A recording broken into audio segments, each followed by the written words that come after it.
Welcome to Passionate Learners CNC Programming channel. In this video we will see how to copy multiple program files using Select option in Mitsubishi Controller.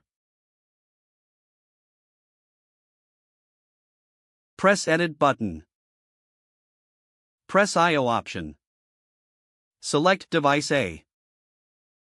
Press E to select Memory 2.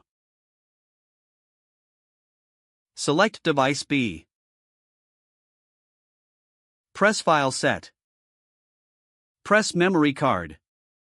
Press right arrow button. Press Multi-Files option.